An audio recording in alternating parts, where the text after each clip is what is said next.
Welcome to Nick Saban Junior Sports Talk TV. Thank y'all for tuning in. Hey, so I got my guys back with me, Josh and Sutton. And we about to do a little recap of this media day. We're gonna talk a little bit of Jeremy Pruitt and let's talk about a little bit of Coach Saban's legacy in question right now, which is the craziest thing to me. So, how y'all been doing this summer, man? Doing good, doing good. Working up here in Atlanta this summer with the Braves. Got a little internship with them. So I'll be honest, I'm starting to now kind of trend back towards college football, but most of my focus this summer has been on the MLB and with the Braves. So I still know my stuff, but Josh and you are probably a lot more honed in than I am on certain topics right now, especially recruiting. So Oh yes, sir. Yes, sir. So That's Josh all I've was been. Yep, yeah, recruiting and more recruiting. That's what I've been following, chilling on the yeah. lake, following these commitments. Got a big weekend coming up. Hopefully Jamie French and William Sanders this weekend. So Yes, sir. I'm a lot to expecting talk that. about. Expecting that big time. So let's talk about a little bit. Little Demarcus Rick. Do we got him or not? I think we get him. Oh, it's so tough. Well, I can say one thing: he ain't going to Georgia. He ain't sticking with Nah, Georgia. I, He I ain't know. sticking with Georgia. I know Auburn pushing hard for him. I know Auburn pushing hard for him. Yeah, and it's just crazy. I mean, how the switch has been flipped there, and also with Perry. You know, as days Yeah, go by, I just get less and less confident about Perry. Uh, just by his social media activity, posting a lot of their stuff and not really, interacting with Alabama as much. But I mean, as long as he's committed to us, he's committed to us. But hopefully he can stick. But that's going to be two tough ones, and Freeze possibly pulling in two 5 stars would.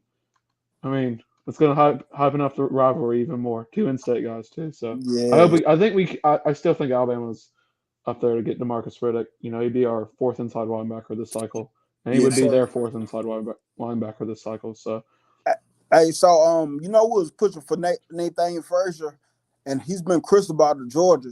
Do you yeah, think that opens the door for Daniel Hill? yeah. I mean, I think both of them. I think we could honestly take both of them because I mean, there's a high chance that we lose Roydell and Jace this year. I think Roydell will Yeah, probably come back, but we could lose both in a scenario. I think they're preparing for that. But I think Daniel Hill, I mean, he's been in Tuscaloosa dozens of times. So, I mean, I think Daniel Hill could have committed any time in this cycle. He's got a commitment set from I think a month from now, the 23rd, I think of yeah, August. So I think Alabama's in good shape with Daniel Hill. I mean, South Carolina's the one I'm really thinking about there because he's had really good things to say hmm about them. But yeah, looks like Nate Frazier is not going to follow his teammate Xavier Brown to Alabama. I like Georgia there for his commitment. And Georgia's got a pretty stacked class. They got 26 guys, and they're still going yeah. for KJ. They just lost out a safety yesterday, but Hey, it, so saying that? I'm glad you brought it up. With the dude decommitted yesterday, do you think that opens the door more? Are you are do you think that opens the door for KJ Bolden? Do you think he's kind of like worried about them focusing more on KJ than I don't him? know. Him and Jalen Hayward, yeah, him and KJ were pretty close. I mean, they posted visit pictures together. I wouldn't say it does that. I mean, because Alabama's pushing for a flip for Peyton Woodyard too. So Yes, sir. I mean, Georgia could have no DBs realistically in a few weeks if the way things look for KJ. He could be going to Florida State. Florida State's been really high Yeah, on him. I don't think Alabama's as high in that race as people think. It's really a Georgia, Florida State, yeah. I've and been thinking Ohio because State race. I've been telling people like Florida State hired Patrick Surtain Senior. That was a clutch hire. That was a big time hire for them, and he gonna pull a lot of them kids that way in the Yeah, I future. think you're going to see a really revival around Florida State in these next Yeah, few years. They kind of took a hiatus from being like at the top of college football in the ACC. Clemson really took over, but I think they're making a slight comeback now. I mean, even after losing Travis's Hunter's commitment on signing day a few years ago, I thought Florida State was in the gutter. They've yeah, they've had a very strong revival these last year or so. yeah, and you guys were just talking about the possibility of adding two running backs in the same class. I mean, I know me and Josh have talked about it. And Josh definitely doesn't want to hear this, and I'm sure you wouldn't. No Alabama fan would, but I'm really on the lookout after next season for a possible transfer out of someone that we already have. Whether I mean, we all know Justice is going to stay because Justice is going to be a guy that's featured. But I'm really interested to see how carries are going to be divided up between Roydell and Jace this year. Yeah. Because especially if Roydell decides to come back, I wonder because Roydell, he's an Alabama guy through and through. He's Yeah. Town, about 45 minutes from Tuscaloosa. So I'm really interested to see how Jamarian and he kind of shake out this year. So I wouldn't be surprised if a transfer came there. Maybe even Richard Young too. I mean, he hasn't even played it down for Alabama. No, I know, but still, you always have to look out for things like that, especially when you're talking recruiting. So no, but I mean, Alabama's got a good selling point there. I mean, Alabama's arguably got some of the best running backs in the league. Josh Jacobs really never was a starter for Alabama. Was almost really a third stringer in his best season. He was third in rushing yards that year. So I think they can really sell that position to him that you're going to get opportunities. You can become a first round pick even if you're not the main guy. I mean, Jamarian could play 2, 3, 4 more years here. Richard's got a bright future. Justice too. I mean, yeah. Roydell's got 2 years, I think, of eligibility left. So I don't think there's any need to worry about those guys. I'm not worried. I think, don't get me wrong, Alabama's going to be fine no matter what. I mean, if they decide to leave, they decide to leave. Just like Trey Sanders. I mean, Trey Sanders is a great player, but him leaving created a better opportunity for him somewhere else. And I think it's going to be better for Alabama because the other guys are going to get opportunities that weren't going to get opportunities beforehand. I know Josh is a big Trey Sanders guy, but I was too. I think it was better for both sides, and there's always a chance that happens with really anybody on the team, especially Let's someone. play the season and see how it works out before Okay. before we start suspecting Uh-huh. portal for next year. Yeah. I see where you're going, though, son. I actually do, though. I see it. That's why when you start saying it, before you even said the name, I was shaking my head like, no. I mean, also one of these quarterbacks is going to transfer. I mean, definitely, realistically, is one of them is going to transfer. Whether that's in season, if they pull a Blake Barnett and transfer in season, like 4 games into the season, or they wait till the end of the season, it's not realistic. We're going to have 3 guys around, especially with a Julian Sayin coming in. Yeah, and I mean, when we all get caught up in Buckner and Simpson and Milrow, but we haven't even talked about Lonergan or Holstein. Exactly. And I know, Saban today said it was down to a 3-man race, and realistically, it's Lonergan and Holstein aren't in a guy that's considered for the job. I know a lot of people, including myself, have thought maybe one of those guys could get thrust into the spotlight this year, with all this uncertainty. But you never know what's going to happen with them if they're going to decide to leave or if they're going to decide to stay. Like Josh said, this is all conversation for next year, but definitely something interesting to point out and keep your eye on. Yeah, those definitely. Dude, let them play it down for Alabama before we start. But let's move on to media days, but stay on the same subject, stay on the same note we were just talking about. He did say something about, of course, quarterback position is one of the biggest questions that we have. But he was saying like something about his grandma Saban was saying like, she baked the best cakes, and he always sit at the oven like, when is it done? When is it done? And he compared it to this quarterback situation, like, if I pull it out too early, it'll be mush. It won't be a good cake. But you got to give it time to develop and cook. Then by the time we pull it out the oven, it's basically going to be ready. And I like that comparison because all us fans, we always want to know who's the quarterback, and we got to. And it's one of the things we always say, we got to trust Saban.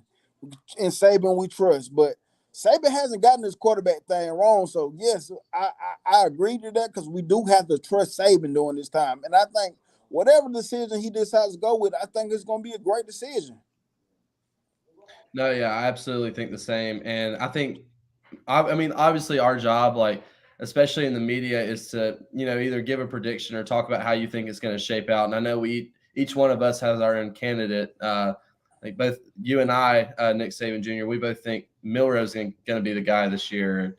Josh thinks it's going to be Simpson. Everyone has their own feelings. But from what I gathered from listening to Saban today, is that truly nobody on that staff knows who it's going to be. Yes. But I think not even the part where he was getting interviewed by the media per se, but when he was getting interviewed by Greg McElroy and kind of describing how Greg McElroy's career at Alabama went down, how they could rely on Greg to make the big play when they needed to. And they sometimes, he's not always going to be the focus. I mean, quarterback's the most important position in sports, but quarterback doesn't always have to be the focus when you're on offense. And I think Saban kind of alluded to that today, where it's like I've been saying all this past year in regards to this year's quarterback battle, is you just need to be able to get to the ball to your playmakers without error. And whoever does that at the most consistent, it's going to be the starting quarterback for Alabama. And don't know who that's going to be.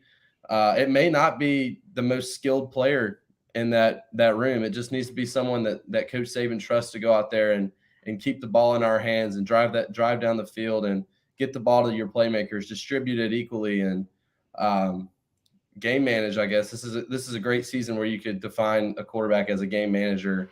That's really all Alabama needs, and I think they're going to be just fine this year. Yeah, I really think he's going to give every guy an opportunity to win the job. I mean, it's going to be difficult to dive up those reps and fall camp with those guys, and the two scrimmages coming up. It's going to be tough. Only two teams that they're scrimming against, so it's going to be difficult. But I think, like Sutton said about the quarterbacks when he was talking to McElroy, I mean, I don't know if any of those quarterbacks right now fit perfectly into what Saban said. I mean, I think all of them have a tendency to want to make plays on their own, but they all need to do a little better job of featuring their playmakers. Ty was hurt on A-Day, didn't make have his best showing. Milroe made some great throws to Kendrick Law, but he also has a tendency to want to make a lot of plays with his feet, like Jalen Hurts. So it's like really featuring on what quarterback can do the best job at featuring the playmakers who can get the ball to Isaiah Bond in space, who can get the ball to Kendrick Law, Ja'Cory Brooks, Malik Benson, guys like that, and feature all the talent we have. It's gonna be real interesting, because I think it could really be any of those guys. All those guys are dynamic guys, but I think really who stands out in the passing game the most is gonna win that job. Yeah, and I just wanted to piggyback off what he said. It really sounded like Saban wasn't necessarily singling out the guys in the room and all that, straight on, but he was saying he just wants our quarterback to be unselfish. And it seems like it seemed like to him they tried to take it into their own hands a lot in the spring. Whether that's trying to make a passing lane that isn't there, running the ball when they shouldn't have, and making a read the wrong way and instead of the right way, or taking the ball themselves on his own read. Just something that they just need to trust the players around them, and the players around them subsequently have to play up to par to help out that quarterback. In the past last year, and everything is always blamed on the quarterback. I mean, Bryce Young's best quarterback in college football last 2 years. But sometimes the guys around him didn't play up to par, and that gets shown right back on Bryce. But in reality, you go back and watch the tape, offensive lineman misses a block, a receiver doesn't run the right route and ends up as an interception. It goes down as an interception in the book for the quarterback, not the receiver. So this year, I think the guys around the quarterbacks are really going to have to step up and make their quarterback look maybe a little bit better than they actually are. And Coach Saban said it. He said the players around the quarterback has to play better ball. And I agreed to that 100%. Like you said, the offensive linemen, they haven't played up to par. The wide receivers we seen in spring, and they still dropping passes. And those are things coming into a new season, new quarterback, new OC. We can't have those simple mistakes like that. We all have to be better. Because, like I said, complementary football this season with the new quarterback is going to be very key to that quarterback success. Absolutely. Yeah, and Saban honed in a little bit on that. He was asked about how we're someone asked him how we're like one of the least experienced returning teams. Teams like Georgia are the most experienced, returning like a lot of their, 70% of their talent. A lot of guys, losing, Bryce, Gibbs, Will Anderson. There's going to be a lot of new starters. Tyler Steen left. So there's a lot of new opportunities. Cohen left. So there's a lot of voids on and new starters that are going to take new roles. Jaheim Otis is going to be a full-time starter. Byron Young's gone. So, Brian Branch. So there's going to be a lot of new roles for guys that they're going to have to step up and fill roles for this team to win. I think that's when Alabama's honestly their best, when we don't have these highest expectations of these guys. Like everyone thought Bryce would probably, win 2 national championships when he was here. It just didn't happen. But, there's those years where everyone's like, kind of concerned, can Jacob Coker lead us to a national championship? Yes, he did, even though he, wasn't the most dynamic guy. AJ led us to 2, everyone Mac thought Tua was going to win as a starter. Yeah, Mac. So, I mean, it's really, I think when this team doesn't have too much like hype at times, it can really, prove people wrong. And I think JC talked a little about that being like he likes being the underdog and shocking people instead of being, the favorite all the time and, proving people wrong.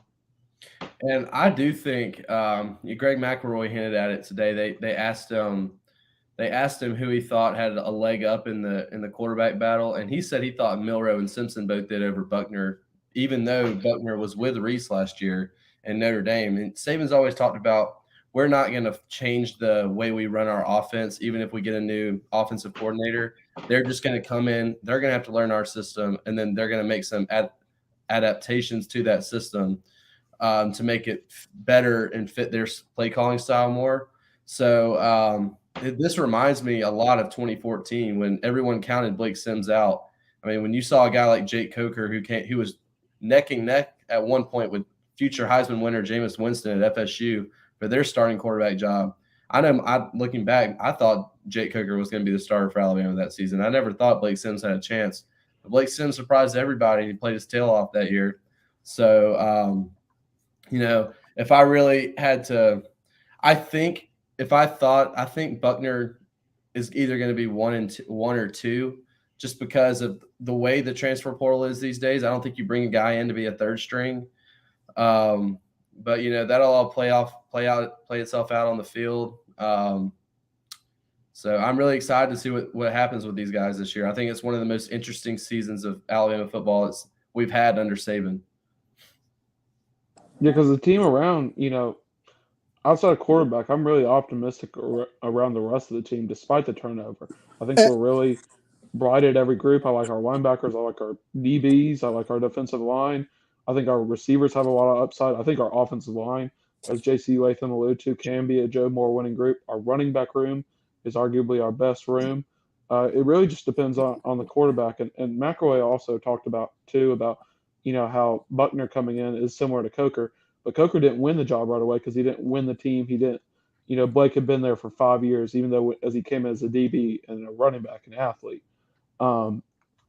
Blake had that relationship with all the other guys, which would favor a Milroe or a Simpson, most likely a Milroe in that case.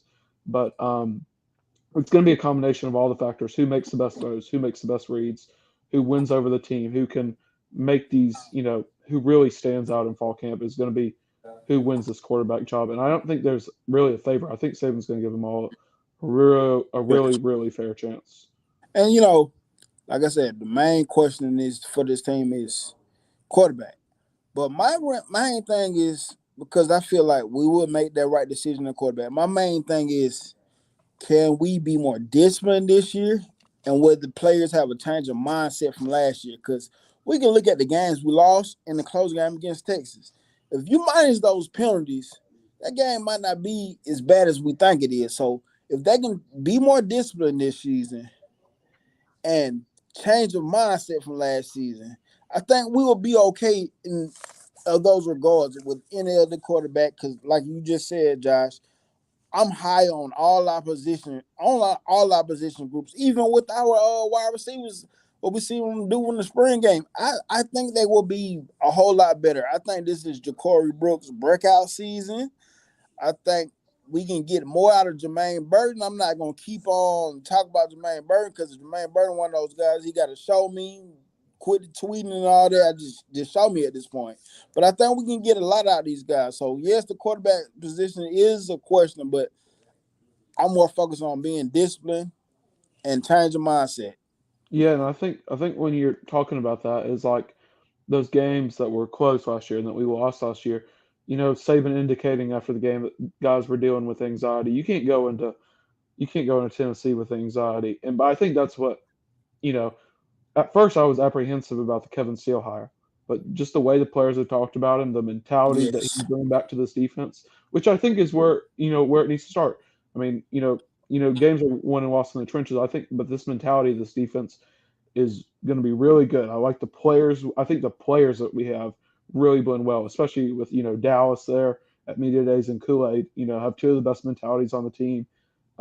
Group with up and comers like Caleb Downs, veterans like Malachi Moore, and then just a very experienced group of defensive linemen. Aboybe's been starting for now. He's been playing with the ones for his fifth year now. Otis was a one as a freshman, and now Tim Smith has been with the ones for his fourth year. So I mean, this defense, I think, really will have a change in mentality. I don't think offense is really as much of a mentality thing. I think I think play calling will be improved in that light. But I think offense is just going to be about execution and what if the quarterback that wins the job can do it on a consistent basis and really grow into the job as the guy at quarterback. And you referenced penalties from last year. And, last year we were one of the most penalized teams in college football. But I think that really goes back to 21, too. I mean, we weren't really having these problems as much in 2020. But, Josh talking about the penalties, Josh talking about the Kevin Steele. I think that's a direct correlation as well. Kevin Steele coming in here is going to really crack down on these penalties. And I think this team's going to be in a much better, especially the defense is going to be in a much better headspace this year than they have been in the previous 2 years. What game was it last year? I mean, Gibbs had one play. Was it Texas? He just like almost fell over on his own shoes, like on a false start, and it was just like these aren't penalties you just see happening much. Like I mean, I think he was lined up at receiver. I think it may have been Texas. That and Utah State were terrible. Well, I mean, even the Will Anderson penalties against Texas. I mean, for a guy Oh yeah, like Will Anderson, that's so uncharacteristic of him. Yes. If he didn't block that kick, that would have been his worst game at Alabama. I know it's game 2, and you're getting pretty amped up for a big game like that, especially on the road. But as a junior, you're one of the biggest, if not the biggest, like influence on the team or captain. You got to be better than that. And I think he knew that after the game when it happened. I mean, sure he did in the moment. So this year, I think that Steele and Saban are really going to preach discipline to that defense. Yes. I mean, I don't think the play is as bad as people say. I just think it's the discipline and mentality that really got to them last year. And I think you'll see a much better Alabama defense this year for sure. Yeah, I agree. And let's talk about Steele some more, like you was bringing up. One thing that we know about Steele is he can coach a front seven. So, it's been questions about Freddie Roach as well. And I feel like Freddie Roach wasn't able to unleash his defensive linemen because of the scheme of Pete Golden. Steele's scheme is going to be it's going to complement what Freddie Roach want to do. Because I don't care what nobody says. I think Freddie Roach is a great coach, and Kevin Steele, he wants to attack the quarterback. So Kevin Steele was a great hire. Like I said, I know some people was second guessing it, but you got to look at what Kevin Steele has done in the past. People want to bring up the Miami situation. Miami situation wasn't it. Miami, that place isn't it for nobody right now. They have a lot to do, but Kevin Steele, he knows Alabama. He's been through Alabama before. That's why he's there. Of course, Saban hitting on it today that there's somebody that knows what's going on, know how he likes to run the program there. So I think Kevin Steele is going to be a big pick. It's a big pickup for us, and we'll see a change in the front seven. We'll see the Bama standard again with our front seven again. Well, now that we've all had time to kind of reflect on the hires that Saban made, I think what comes to mind for me, the first thing about the whole Kevin Steele hire is that I think Bama fans didn't like it as much because he wasn't very flashy, Yeah. And I think that's a good thing personally. I don't really want someone flashy. I mean, I know Schumann was a guy that we considered for a long time, and a lot of Bama fans wanted him because he's associated with that Georgia culture and how well they've been playing defense over there in the last couple of years. But then a lot of people wanted Pruitt, and we've seen how that's worked out here in the last few days. So I didn't want any of that being a distraction. I know, Nick, you and I talked on the phone about that the other day. Yeah. I think and we're going to talk about that, I'm sure, later in the show. But Yeah.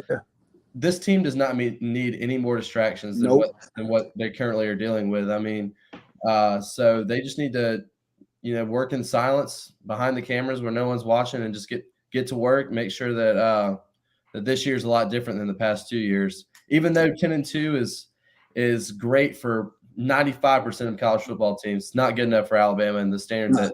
that they hold themselves to. So I'm sure, in my own view, I think this defense is going to look a lot different this year. Really get after. I think, and just the way we're going to play offense this year, look for a lot more lower scoring games than we have in the past. I don't know. I think this year is going to remind us a lot more of the early Jalen Hurts days. Maybe not as good defense, but the way we play offense and the way the tempo of the game is run, I think it's going to be more of like a 2015, 2016 type of vibe. And that's cool, because I'm all for let's take our time. Let's just drive the ball down the field. Let's end it with the score, whether it's a kick or a touchdown. Let's drive the ball and keep their offense off the field. Keep Let's the just drive defense off the field. yeah, and let's just drive and let's put together offense and defense. Let's come through like we used to do in the past and play solid defense and get their offense out the field. Like, so I'm cool with that, man.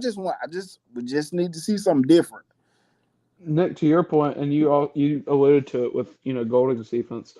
I think we're going to see a lot of change in that defensive front because most of the time we were seeing two defensive linemen because we were playing Will and Dallas at the same time pretty much every play, and sometimes even Braswell. So we weren't really getting much push from our defensive linemen, which has really been a recruiting tactic used against us in getting defensive linemen. While we haven't been able to get some of the elite number one guys in the country.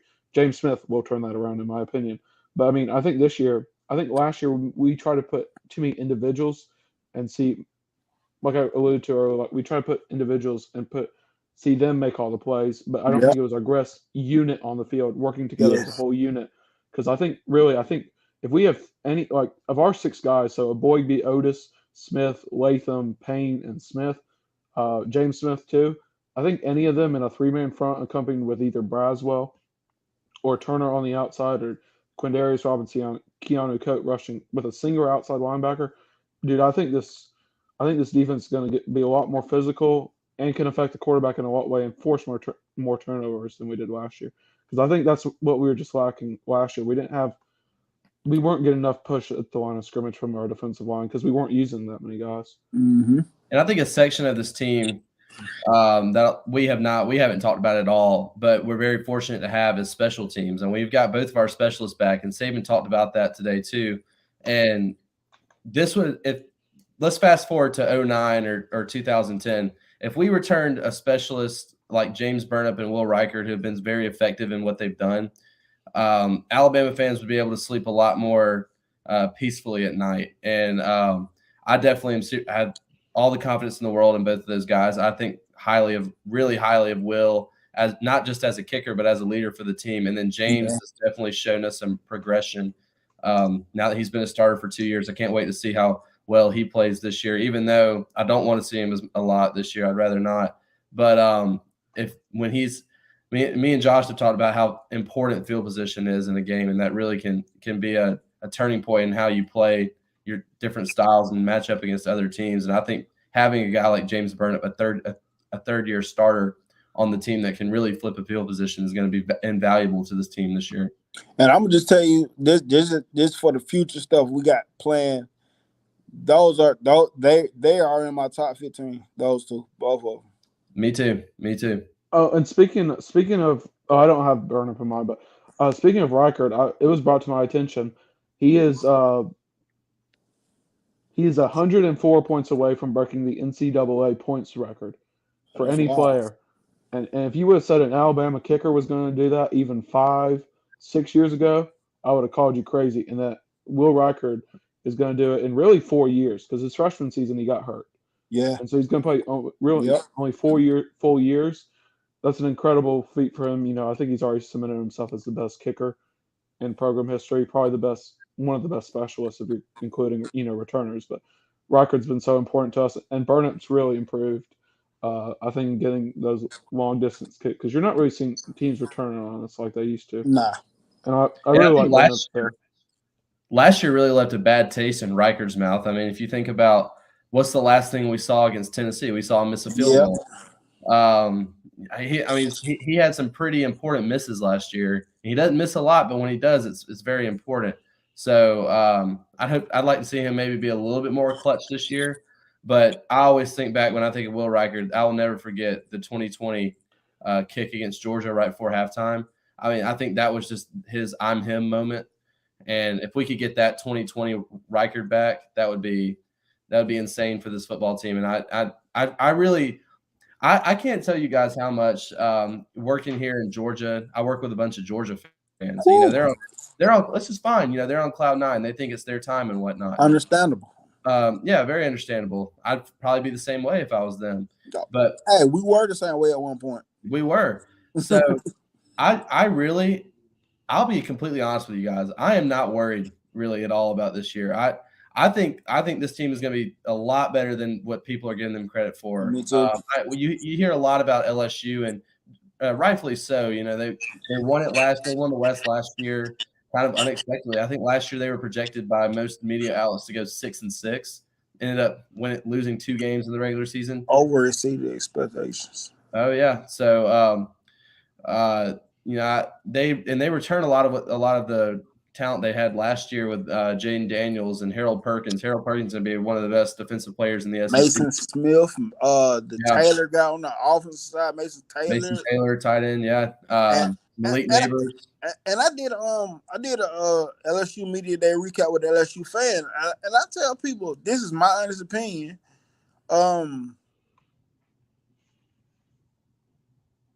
Receiver is for real.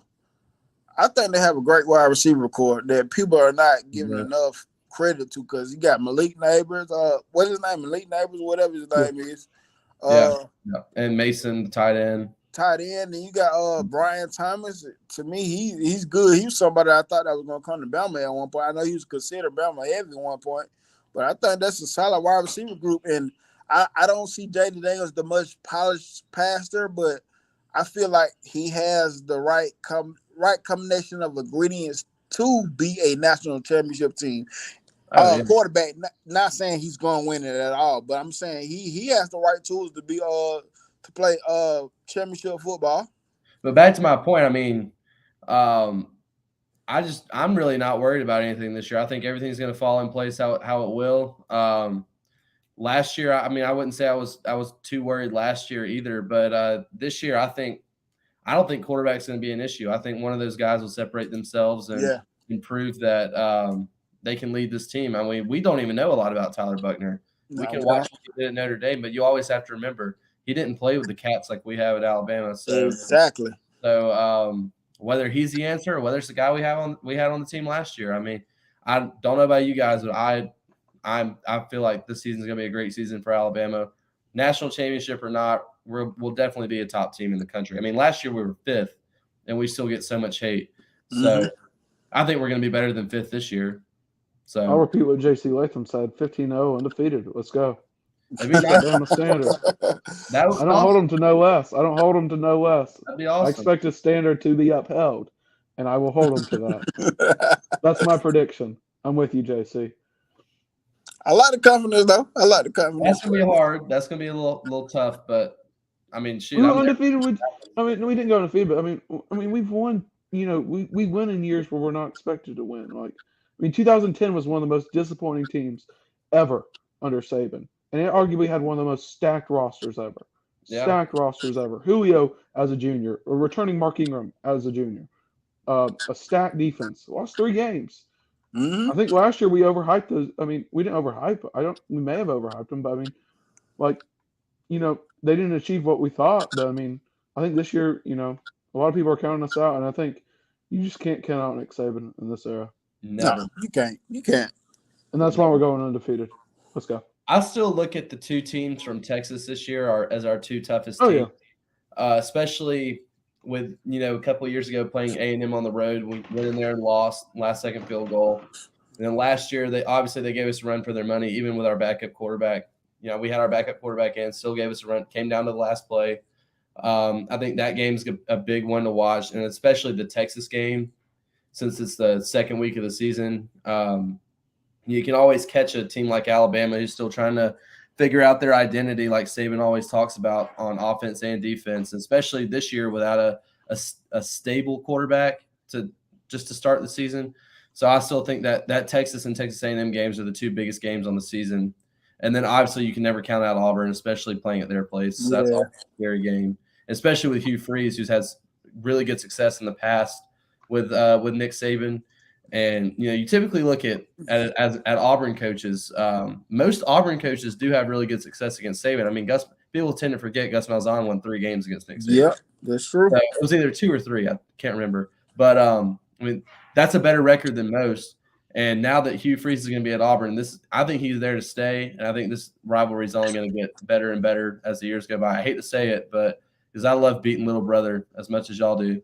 So I hate to say that it's probably going to get a little bit better, but it probably will. So, but speaking of that rivalry, I think it really depends on how well we play. What's our first road? It's USF. What's our first tough road game this year? It'll be A&M. Okay, yeah, so that's going to be a really big factor because last year, I mean, we struggled on the road other than really Arkansas. I mean, Texas was rough. I mean, LSU was rough. Tennessee, obviously rough. Ole Miss was a tough game. So, I mean, I think if one of our quarterbacks can perform well against Texas A&M, I'm pretty confident against how they will go into games like Kentucky and then the Iron Bowl. Because, I mean, our road schedule, to be fair, is not the toughest this year. That's also 6 games in. I mean, hopefully by then we'll have figured that out. We'll have figured out all of our – Yeah, but that's been that was like – think about how tough it was for Bryce in 21 when he went to Florida. He hadn't been in an atmosphere like that. He's fresh off a COVID season. And that was one of the toughest games ever. He couldn't hear. I think now that you're saying it, I think that A&M game could be the toughest game of the year. Oh yeah, for one of the quarterbacks, because it'll be their first. Other than Milroe is the only one that's played in a real hostile environment. Which I mean, A&M home last year was a crazy environment, but he hasn't really played in a. Well, take that back. It'll be really a tough game for all of them because they haven't really been in a real hostile SEC game. Milroe facing Arkansas on the road last year. I mean, that was a much bigger. But Arkansas is not comparable to the likes of Florida, LSU, A&M. It's just not. It's not 100,000. In terms of now, I happen to disagree with the way their team is set up. I think Arkansas is a great team. I think they're neck. Oh, I'm just saying environment. It doesn't matter how good you are. Right. I mean, like that. Kyle like the barn in 21 was not a great team. Like TJ Finley at quarterback was not a great team. But that environment was absolutely crazy. Yeah. We got sacked 7 times. It's all about environment. And now the A&M game is looking. If one of those guys can, I think if we make a statement on the road in our first tough road game against A&M, I have no doubt that we can win it all. Especially if they can handle that atmosphere in their first tough road game, it's wraps. This team's because that 12th man down there is real. Yeah. Like me and my guy Roll Tide Rise Up, we did a show. We was basically ranking the most hostile college football environments in the SEC, and I had A&M. Like I can't remember what number, but that was definitely my top 3 because that 12th man is something real down there, man. I put them at 2, right behind LSU. Yeah. Yeah. I can't remember. I think LSU might have been my first one. Yeah, I would say that's LSU, them, and us probably. And more to that, likes if you see, say Georgia in the SEC championship, you're going to be playing Mercedes-Benz, which is going to be tough, because it'll be an 80% Georgia crowd there, most likely 80-70. How about Bryant-Denny Stadium East, Alabama, Atlanta, Alabama. So I mean, even there, I mean, I don't think Georgia fans in the games I've been to have been, overwhelmingly like the craziest atmosphere. So I've been to Sanford Stadium before. It's not as good as everyone says it is. No, I'm saying as far as terms of like impacting a game, how the fans impact a game. Like I don't know if in the Georgia Dome, I think if we can handle A&M on the road, I don't think the Georgia Dome with a majority Georgia crowd would be the toughest atmosphere. And 11 to 12 games in. I know I had them at least at 5, and I know I had them at 5 just because I was telling people, I was saying on that, I said, Georgia really just got like this, like, and it's still not overwhelmingly, game changing the environment, but they just got like this because they're on a high right now. You know what I'm saying? and I had like Alabama at like 6, I think, because it just don't seem like we get up for 4-hour games like we should do it sometime. But I had Georgia at like number 5 or something like that. I don't know what I mean, I saw the stat the other day. It's something crazy about Tuscaloosa. I mean, I think our fans are spoiled, like it's not the same as it was in '08 when we were rising up Yes. because we've had this sustained dynasty. But since I think '07, we've only lost 5 games in Bryant-Denny. So it's tough for teams to come into Tuscaloosa and win, no matter if you want to ragdoll on the Crowder environment. It's tough to come in and Bryant-Denny and play Oh because yeah. I mean it is Alabama Stadium, and even LSU was super, super close. One of the best games I've been to, regardless of loss. It was one of the most intense games, a star-studded game, and they only, beat us by less than a score. So I mean, when with a hurt quarterback and then a terrible inside linebacker core, so Tuscaloosa's got to be up there. I think just with how Alabama establishes their home turf there. Not to get How the too teams deep know. into this conversation either. I went to the Florida game in 2021 and then the Texas game last year, and I think both were pretty similar environments. But Florida was something unlike I've never experienced before. I bet. That environment in 2021, they were coming off the SEC championship appearance in 2020. It was unreal, and it truly was. You could barely hear the person next to you. It was one of the loudest environments. And then last year at Texas, it was so hot. I mean, it was Texas heat is just so different. I think in the stands where I was sitting, and I was almost in the nosebleeds, it was like 102, and on the field it was like 120. So I can't even. And those players are running around in pads. I can't even tell you how that would feel. So That game's gonna be so good this year. Hey, Second week. go ahead. My bad. No, I was just gonna say it's how the loudness can depend on how the stadium's built, and from what I understand, the way the Florida Stadium was built, it kind of holds the noise in, Yeah. and the way that Bryant-Denny's built, it doesn't. So I think I think the whole stadium atmosphere is kind of an overrated argument. Because I mean, merely you look at the stats coming into Tuscaloosa, more than 9 times out of 10, there's a higher chance than 9 out of 10 that you're going to lose that game just based on the track record Saban has at home. But I was about to say that Texas game. Now, I think Texas is going to be good this year, like really good this year. But I do tell people, for one, we talked about it earlier, the discipline problem last year was an issue. The time of the day we played it's not an excuse, but no, that affects. That was Texas time. Basically, what I'm trying to say, we played that game last year against Texas under Texas circumstances. This year, they coming to Tuscaloosa, and we're playing more under our circumstances, Under the where lights. it's going to favor us more. But this how football goes. It doesn't go your way all the time, man. Last year, it just favored all the circumstances favored Texas this year. That's why me and it's probably fanboyish. It's probably more fanboyish to me, but I don't think the outcome is going to be as close as it was last season. I think it's going to be a good game in the beginning, but I believe at some point we can pull away from them. Yeah, I think going into their environment, we kind of felt like what Big 12 football was like, but they're going to come into Bryant-Denny and feel SEC Yes. football. They're going to feel it for the first time before they come into the SEC. I think it's going to be a culture shock, just like it was for some of our players going down there. I think they're going to have an adjustment too. I mean, we're going to play a game under the lights before against Middle Tennessee State, 6:45 kick, so our players are going to get acclimated to it that haven't played under the lights, and then when it comes time, 6 o'clock, September 9th. It's gonna be crazy atmosphere. And I want to see what Quinn Ewers does when he sees big number 15 Dallas Turner. Oh, PTSD right there. I know he doesn't want what happened to him last year to happen again, and really I don't, because I'm sick and tired of these Texas fans making excuses. Yeah, man. Yeah. I want him to play at full strength. Robert. I want to see what happens. So, hey, I say we put Keon Keeley in that game just to throw in some late hits. Because Keon Keeley throws some. He plays past the whistle. If you look at his high school film. Well, I mean, just scare him off a little. Don't even tackle him. Just scare him off. That's what Keon Keeley's best at. I think, just in terms of being a student at Alabama next year, me and Josh are probably most excited for that Texas game. It's going to be an Oh yeah, unreal most definitely. atmosphere under the That in lights. Tennessee, yeah. Yeah, that in That Tennessee and Tennessee has LSU. I mean, we've got some great home games this year. Really happy to have yeah. those games at home this year rather than on the road. I mean, it's just a daunting task if all three of those games are on the road, especially breaking in a new quarterback. So can't talk about that enough, how the scheduling gods kind of helped us out this year. Hey, my guy Steven Hicks in the comment just said something. Everybody is hyped for Texas. I said get hyped for Middle Tennessee. The first statement of what's coming to everybody.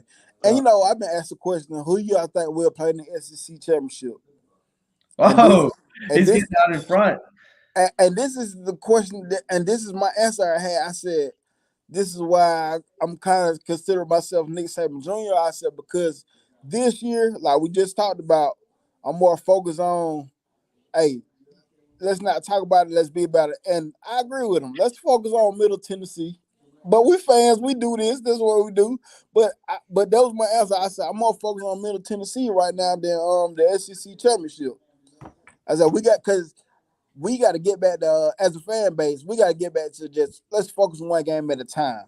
Because like Coach Saban hitting it kind of like when you build up expectations, when you basically hype stuff up, you kind of building yourself up for a letdown, basically. I forgot the exact words he used, but that's my way of breaking down what he said.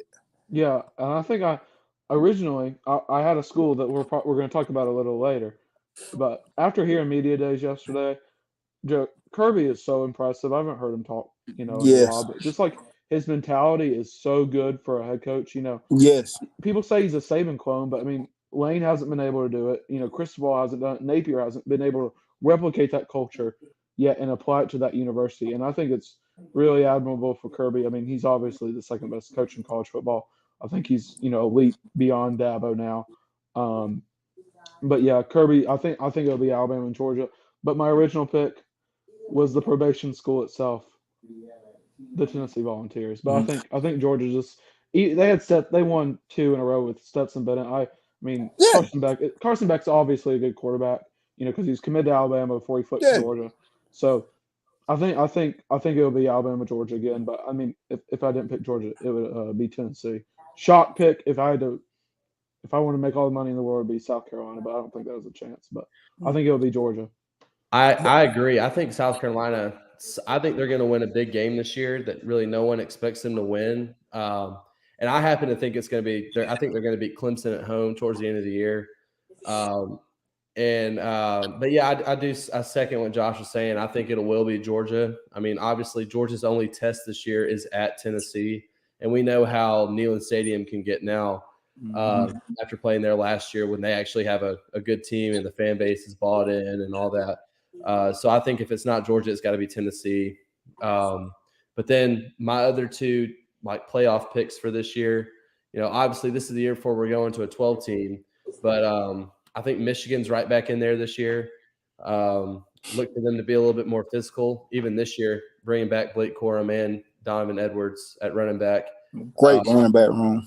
Yeah, great running back room. And then I think Clemson's going to make it back. I think Clemson they're going to run the table in the ACC. I don't really buy into the Florida State hype. I think they're a good football team, but I don't think they're better than Clemson, and I don't think they could compete on the big stage like with Clemson. I don't really see any other. Got whooped by Tennessee like crazy. I don't see any other ACC team really stepping up to the plate either. And then you can always count on the Pac-12 and the Big 12 screwing each other out of playoff. Yeah. So do you think Tennessee? Do you think Clemson will be better than Tennessee this year? I do. I think Clemson would after that bowl game with Hendon Hooker at quarterback. Clemson would be better than Tennessee this year. I do. If they were in the SEC, I think it'd be interesting for sure. But I do think Clemson. I trust Clemson more, I would say, than Tennessee. I trust Clemson's defense more than I would trust Tennessee to go out there and get a stop. And I think Cade Klubnik in his second year is going to figure it out. He's a very talented quarterback. He's got a very veteran running back, Will Shipley. I think Will Shipley's a very underrated player in college football. Gary Riley too. He gonna help out with that too. Oh yeah. Oh god. Yeah, I forgot. Never count out. I mean, I know Alabama fans like to talk crap about Dabo, myself included. But you can never really count him out. I mean, he's one of the best coaches in the game right now. Probably a top 3, top 5 coach, somewhere in between there. So I'm going to take my 4 are going to be Michigan, Clemson, Alabama, and Georgia. That's my 4 for this upcoming season. So Wow. Okay. We Hey, so talking Tennessee now? do what? We talking Jeremy Pruitt now? Yeah, that's what I was about to move on. So, one of y'all guys basically explain what happened, because I know when I was talking to you something that I was having this different understanding, but at the same time I had a question behind that, because I'm like, what is the 6 year for if he can basically get a job and be suspended 1 year, then go home? But explain exactly what it is. Well, I don't know. I'm Josh may be more educated on this than I am, but Okay. from what I understand is he and Josh, you can correct me if you want. Please do. He couldn't have an on-field role as a coach. He can't be an on-field role, but I think if I'm not mistaken, he could be an analyst for a team with which in an analyst they only interact with players during practice.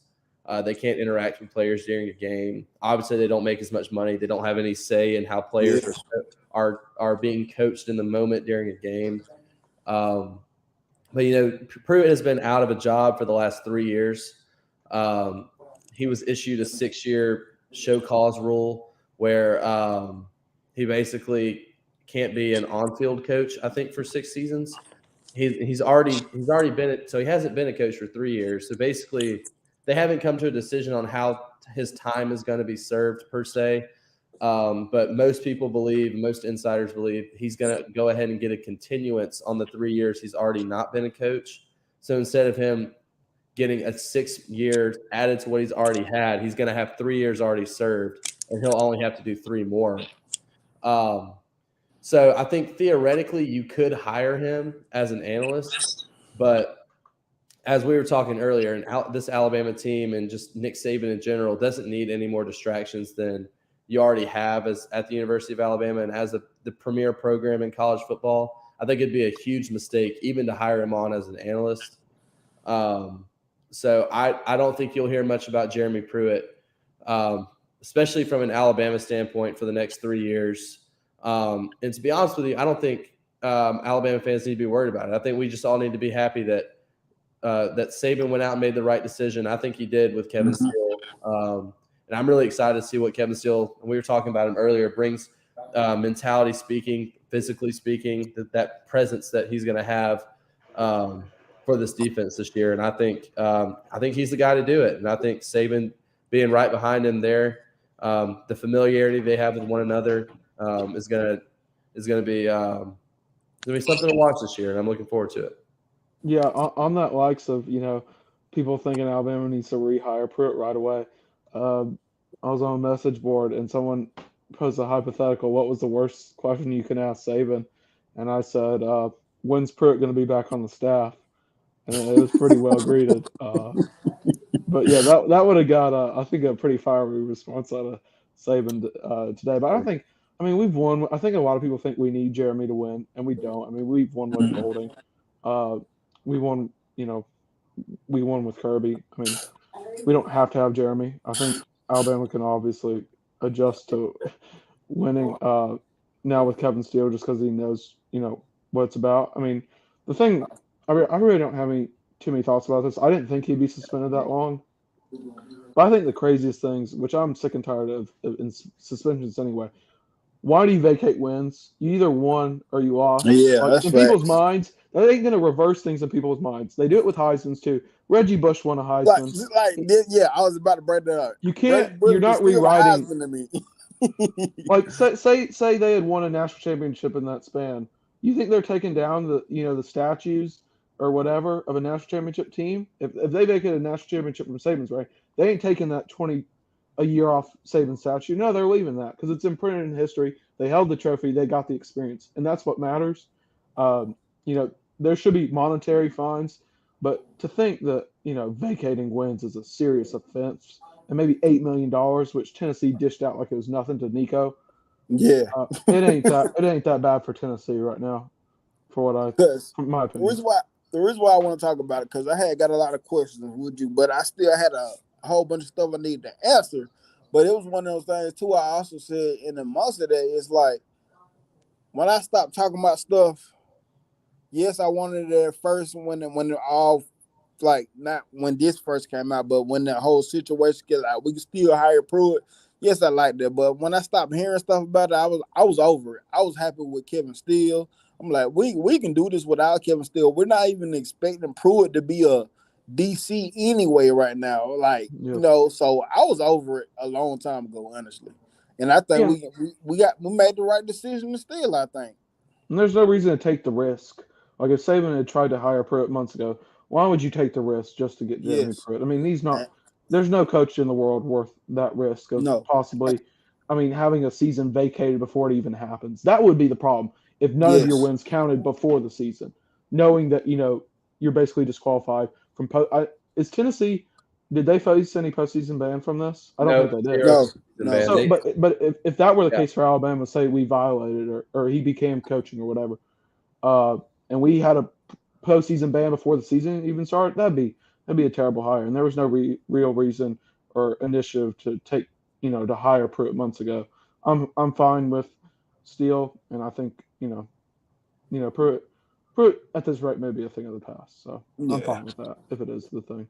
Yeah. Me too. I'm Yeah. the like I said when I stopped talking about it, especially when the media stopped talking about it, where you didn't hear nothing. I'm like I'm over it, man. We got Steele. Let's do this thing with what we got. We got Charlie Strong on staff. Let's do it. Let's Oh get yeah, it. Let's get it. Yeah. So next thing I want to talk about Coach Saban legacy. Is Coach Saban legacy endangered if he doesn't win a national championship this come season? on, Paul, Paul, Let's Paul, go ahead and Paul. It's debunk over, this. Paul. It's Let's over, go ahead and Paul. debunk this. Paul Oh my Feinbaum, God. Paul Feinbaum, he at this point in his career, he's just saying stuff for clicks. I mean, he's just Oh, there to that's his whole career. he's It's his there, whole I mean, yeah, he's career. just there to stir the pot. I mean, if you go back to 2019, 2018, when we were winning national champions, he was a I big thought I Alabama guy. thought he was an Alabama fan. I He's thought he was an turned, Alabama and what has fan. he turned into? A Georgia fan. So Dude, he he just rides whatever team is in the national championship. So you can't ever take anything he says serious. I mean, the guy's almost a freaking clown at this point. I, So he honestly, I mean, it's honestly just makes me mad at just journalism in general, how he's conducting his journalism because because you follow or you're in the SEC, the team that wins the national championship, just because you want to cater to the fans that win the national championship to give you better ratings. It should never be like that. You should always tell it how it is and speak the facts. Coach Saban's legacy is not going to change because he's missed the playoff 2 years in a row. I mean, we forget 2 years ago we were in the national championship game. I mean, this is one of the most ridiculous conversations I've ever heard. And I mean, I haven't listened to Paul Feinbaum in a long time. Definitely aren't anytime soon. And I would encourage all these listeners probably not to go listen to him either, unless you're Tom Reed, big Georgia fan, in the comments there. Tom, I do remember the last time that Georgia saw Pruitt and on the Alabama sideline. We beat you in the national championship, second and 26. So go ahead and comment about that all you want, buddy. That's the all I thing got. with my take on Feinbaum, he came to Alabama 2 years ago, 2021, and he basically talked about his overview of the program. Grow up in Alabama. I respect his original journalism career to get the notoriety and fame he does now, but I think he is one of the most two-faced person in the media. He'll say one thing to one person and then different to another. He came in there and talked to all the visitors that came in to hear him speak. I just wanted to hear what he said just about his career and stuff. He said he predicts, as he said, as long as Nick Saban's there, I predict Alabama to win every single year. And he said he's done that since Alabama won in '09. Like, and then he goes around saying stuff like, "Is it over?" Like, it's the state of ESPN too. It's the people they're hiring. Uh, they just want reactions out of people. They don't care about great takes or historical takes. You can see that by Russo talking about college football on First Take. You can see that, just all the layoffs they had at ESPN of, they're catering to a specific brand, and the brand ESPN's right now, and especially guys like Feinbaum isn't anything admirable for what I grew up on sports media. And I just want Tom to know in the down in the comments, a 14-year-old Alabama fan has seen more national championships than any Georgia fan ever. Just to let you know, buddy. I've seen more national championships than any Georgia fan has ever seen. Isn't it double? Is it double? Does Georgia have 3? Georgia has 4. Oh, Well, 3. no, So you have almost 3. It is double. It is double. There you go, Tom. Josh getting at you, buddy. Saban's got 6, man. Got to be better, Tom. Got to be better. Yeah, when I heard that from Firebomb, when you talk about legacy, I'm like, legacy, like let's talk about his legacy, like the stuff he does off the field as a person. And let's be for real. Legacy, he got 6 national championships at Alabama himself. How many current coaches right now? You got Dabo with 2, Kirby with 2, How many North current Carolina coaches coach add with, up? Do the current coaches add up to this question? Because Orgeron's gone. yeah, and this was about to bring out the Mac Brown. He got 1. Chip Kelly, Mac Brown. So it's 6. Kirby, Dabo's got 6. Orgeron's gone. Orgeron's gone. There's one other.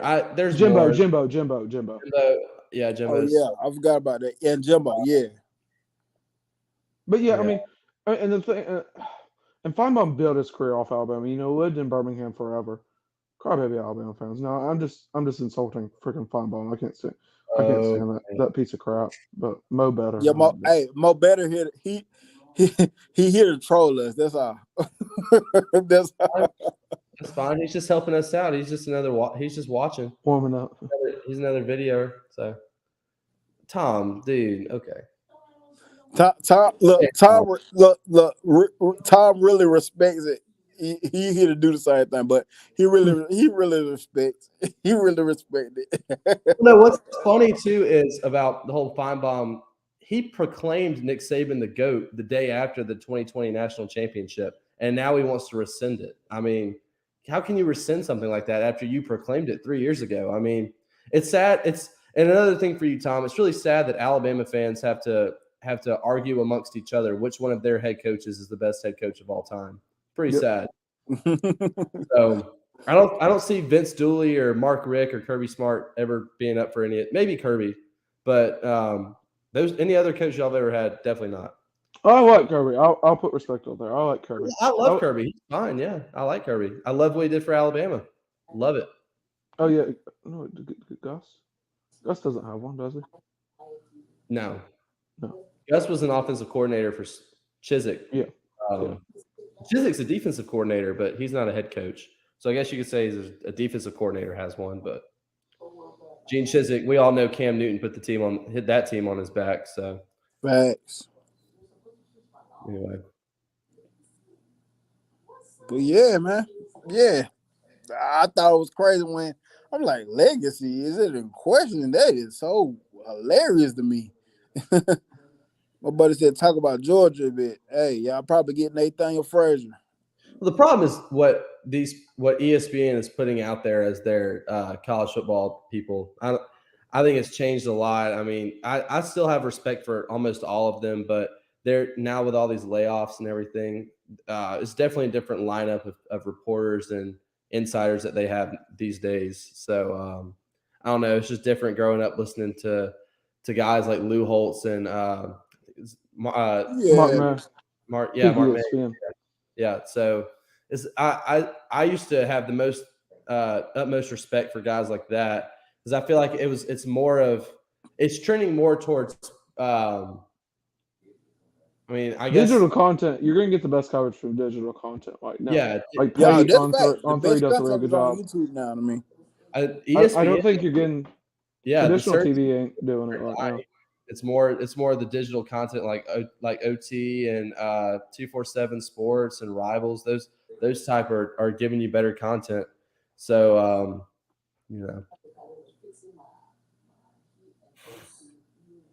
Yeah, man. You can't be a crybaby. You can't be a winner and a crybaby. And that as Bama fans, we can all say we're winners. So that's how it is, man. And Shula had a 10-2 year. Just saying, He Shula, did. he had a 10-2 year. It just wasn't to the Bama standard. So there you go. That was He exceeding did. his standards.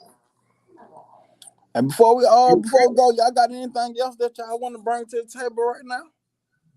No, just thankful you had us back on. Looking forward to doing some more of this for this upcoming season. Oh, Really. yes, sir. William Sanders, Jamie French season this weekend. This weekend, it's coming. It's coming. It's coming. Looking Hey, forward to our players proving the rest of the country wrong out on the field rather than just words. yeah, like I said, I am more on that terms with Alabama right now because my guy Roll Tide Rise Up, he's in the chat and he brought to my attention that he was like, yeah, somebody said something about poking the bear, and another Alabama dude commented and said, man, we ain't been a bear in 2 years. And as a Bama fan that doesn't care about all that fanboy stuff and the real, look, I love Bama, but to me, I agree. We ain't been a bear in 2 years, so we got to stop the talking. That's why I don't care Bama going to do this, Bama going to do it. Hey, let's focus on Middle Tennessee. Let's beat the crap out of them. Let's go to Texas. Let's do what we need to do. Let's take one game at a time. Me, I feel like us Bama fans, yes, we have a great history, and we're going to talk about it, but we got to get back to being happy just to win games, being happy just to win again. George Absolutely. Murderball, as Dallas Turner talked about today. Facts. Let's get to it. And people said after Georgia beat us in 21, people said that they had taken the mountaintop, and that to me was a little disrespectful because we had just won the national championship the year before. But after they win 2 in a row, I mean, you gotta give props where they're due. I mean, That's facts. they had 2 great seasons. They are, I would say, the number 1 program in college football right now. You win the national championship back-to-back years. You got to take the crown away from the king, and nobody did. So hopefully, Alabama is the team to do that this year. Yeah. You got to give respect where respect is due. I mean, I would say Alabama and Georgia's got a good rivalry. Alabama and Auburn, best rivalry in college football. If Auburn was to go win the national championship, I mean, admittingly and reluctantly, I would, give them praise. I mean, if they deserve it, they deserve it. Never. So, and that's why me as a Bama in him. He's got too much Bama in him. and that's why me as a Bama fan, I can do Jordan videos because hey, I can take the fanboy out of it and give props what props do. Like, hey, y'all been doing the thing the last 2 years, and I much as as a fan, part of me, I don't like to see it, but hey, it is what it is. It's football. I respect the game of football too much to not give props what props do. And I love college football. Every Saturday, best time of the year, and I can't wait. If I had to just watch Georgia football for the whole year, I'd do it just because I love football. So yeah. I can't wait for the season to start. I'm sure I'll be watching almost every game this year. So really looking forward to it. Yes, sir. Man, yes, sir. But man, listen. Appreciate y'all for coming on. This turned out to be a great show. And y'all look out for the next show that we got coming. I'm not gonna say what it is, but it's gonna be something interesting. And my Georgia guy in here, the Don, I'm telling you, I've been working on some Georgia stuff. I was supposed to have a Georgia show yesterday, but my Georgia guy, he could last minute he couldn't do it, and I really couldn't do it at the moment either. But we're gonna basically do a Georgia recap show too as well. So I got you, my Georgia fans. I got y'all, and I appreciate y'all for tuning into the Bama content. And these are my guys right here, Josh Sutton. And like I said, we got some more stuff in the works that this next thing we got coming out, I think is very interesting for Bama fans. And I want y'all to tune into that as well and give y'all opinions on that as well. I got to say before we get off? No, sir. Appreciate it. Thanks, guys. Roll Tide. Roll Tide. Roll Tide. And hey, y'all let me know in the comments how y'all feel about this and what y'all thought about the media that day as well. But Roll Tide, guys. And I'm out.